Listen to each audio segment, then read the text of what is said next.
A gente tem como convidado aqui no jornalismo da Nova Brasil o senador Randolfo Rodrigues, que gentilmente nos atende, senador pela rede. Tudo bem, senador? Bom dia, obrigado por atender a Nova Brasil.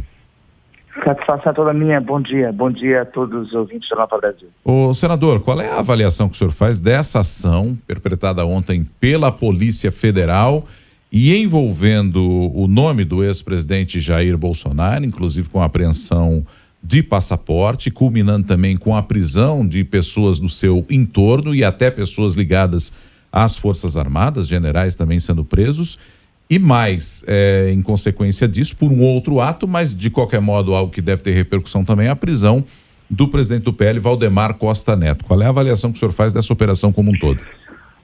É a mais dramática que se podia imaginar. É que não restam mais dúvidas que em pleno 2022, quase 60 anos que completam esse ano do último golpe de Estado ocorrido no Brasil, se tentou em pleno 2022 um golpe de Estado da maneira mais sólida, mais clássica que ocorreu na América Latina durante todo o século XX.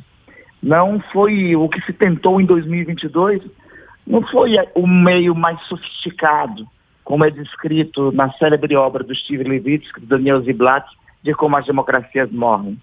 Se buscou a forma mais tradicional, que trouxe ao longo do século XX em toda a América Latina, inclusive ao Brasil, destruição, morte, tortura, exílio de verdadeiros patriotas brasileiros.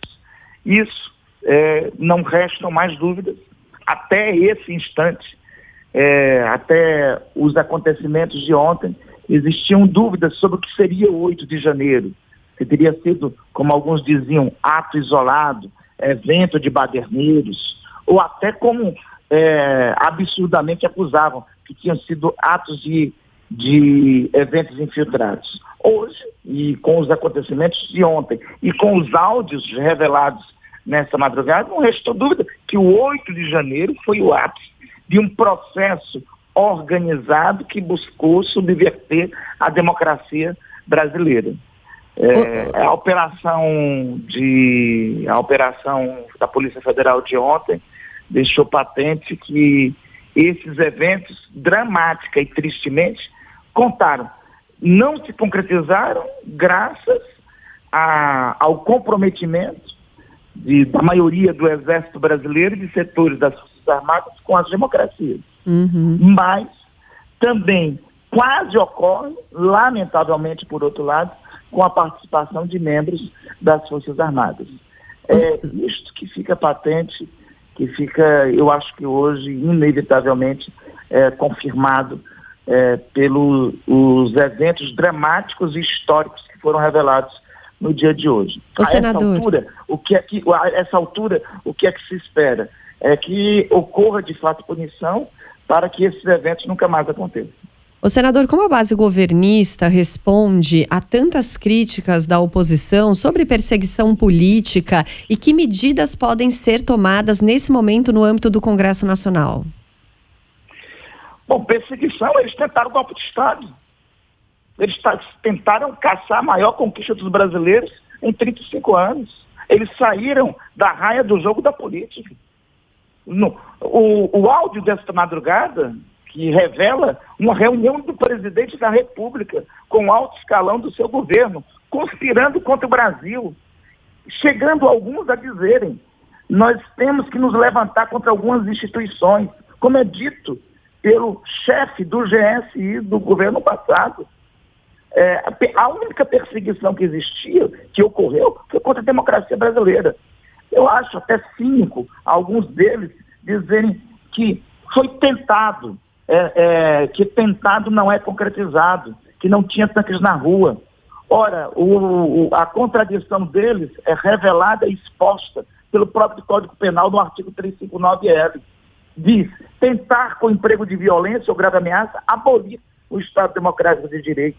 Eles, de fato, tentaram, conspiraram, reuniram o alto escalão do governo brasileiro, ministros de estados, as autoridades responsáveis pela segurança pública, pela segurança dos brasileiros, e pela segurança das nossas instituições, buscaram corromper a democracia brasileira.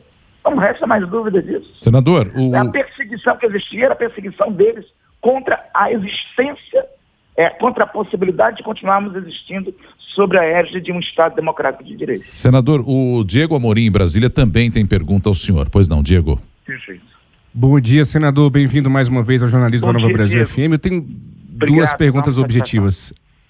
A primeira é que a gente escuta desde sempre em Brasília que CPI não dá em nada. Qual é o peso que o senhor vê da CPI dos atos antidemocráticos no Congresso Nacional para o desenrolar das investigações que culminaram nessa operação de ontem? E a segunda pergunta que eu emendo é: há uma ameaça aí por parte de alguns integrantes do PL, partido do Valdemar da Costa Neto, que foi preso ontem nessa operação, de obstruir os trabalhos no Congresso Nacional até que Valdemar seja solto, enfim. O senhor acha que isso é um blefe ou é uma ameaça que pode se concretizar? São duas perguntas, senador. Claro, Diego, em relação à primeira, a Comissão Parlamentar de Inquérito dos Atos Golpistas foi significar diagnóstico da apuração do resultado da operação que ocorreu no dia de ontem. Só para revelar um dado, dos pelo menos 16 nomes ontem citados que foram objeto de busca e apreensão ou que foram presos, 12 foram indiciados pela CPMI. Então a CPMI fez um bom trabalho e ficou confirmado e patente o resultado desse bom trabalho nos eventos de ontem. Quanto ao PL, chega a ser inusitado, né? Ou seja, buscar fazer obstrução porque contra uma operação coordenada pela Justiça Brasileira dentro das regras do Estado de Direito, onde ocorreu uma investigação conduzida pela polícia, uma petição confirmada pela Procuradoria-Geral da República e uma ação autorizada pelo Supremo Tribunal Federal. Isto é o que eles não conhecem. Isto é o procedimento dentro do que eles tentaram corromper e destruir, dentro de um Estado democrático de direito, né? Então, chega a ser também um pouco inusitado eles fazer obstrução, porque ocorreu uma operação da Polícia Federal que revelou definitivamente a existência de uma ação contra a democracia brasileira. Senador Randolfo Rodrigues, líder do governo no Congresso, muito obrigado por atender o jornalismo da Nova Brasil nesta manhã. Um bom dia aí para o senhor, bom fim de semana. Eu que agradeço, um bom dia a todos e um bom carnaval também. Obrigada, senador.